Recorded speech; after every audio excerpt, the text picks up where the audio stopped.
I've had enough.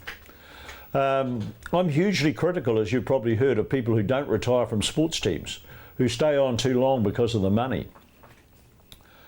And it was about 14 months ago that I realised that the real buzz that I got from broadcasting was no longer there. And I had to fake it for a while. And I'll fake it tonight, because it isn't there any longer. It's just not there. And I don't know when I lost it, but I did lose it. And there were times when I would come in here and really what I would think is what I was doing was the most important thing that anyone could do.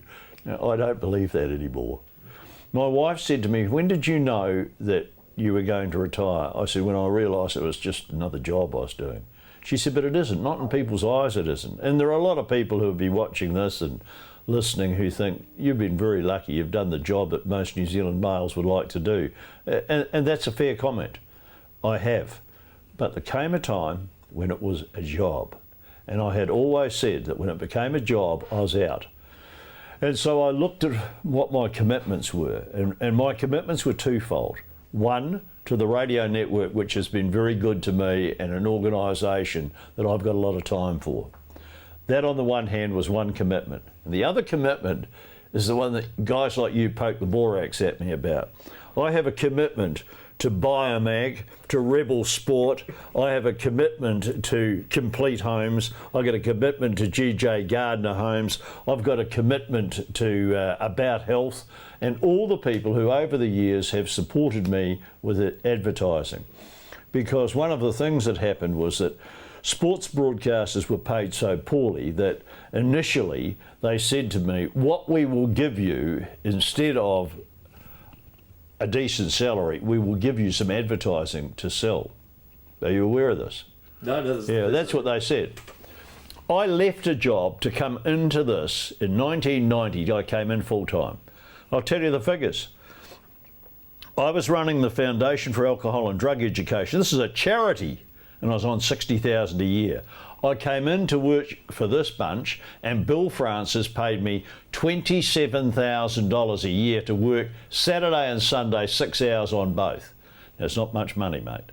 And so after a little while, what happened was that the program had been number 8 in its time slot when I took it over, and it went straight to number 1.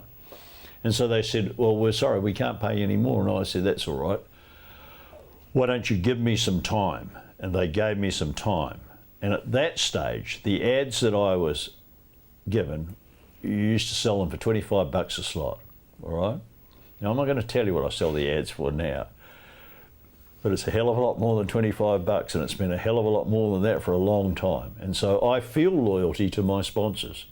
And that consequently has led to a lifestyle that I have really enjoyed, because it has allowed me to deal with business people, and it's given me an insight. And Mac, who used to be the boss of the radio network, was introducing me at a function one time, and he said the difference between Murray Deaker and other broadcasters is that he is a top businessman. Now, I think that was being a bit generous, but I think I have been a good businessman. And I have learned to look after sponsors because my mentor in business has said to me to do so. And that mentor is Peter Leach.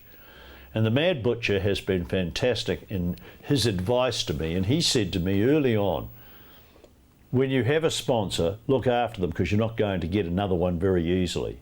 And some of those sponsors have been with me, like Schofield's, have been with me since 1991. I've been driving Schofield cars. And that's fantastic that you can keep an involvement with something like that through the power of radio, because they benefited from it and I benefited from it. So how lucky have I been? Retirement, mate, I'm ready for it. Next year I start off the year, I go to Sydney for the final cricket test of the Ashes. I come home and I go to Melbourne for the tennis. I come out of that and I go down to Queenstown for the next lot of the golf. Then Sharon and I do a trip which involves us going to Dubai. We go to Copenhagen, we go up to Moscow. I've always been fascinated by Russian and American history. I come back and we go and I fly into San Francisco. I go up to spend some time with my son who lives in San Francisco. I've already got myself out of this country 6 months of next year. And that will be the norm for the next 2 or 3 years. I had a hip replacement done, as you know, a month ago. It's been a huge success, and it was done deliberately so that I could make sure that I could enjoy these few years that I've got left.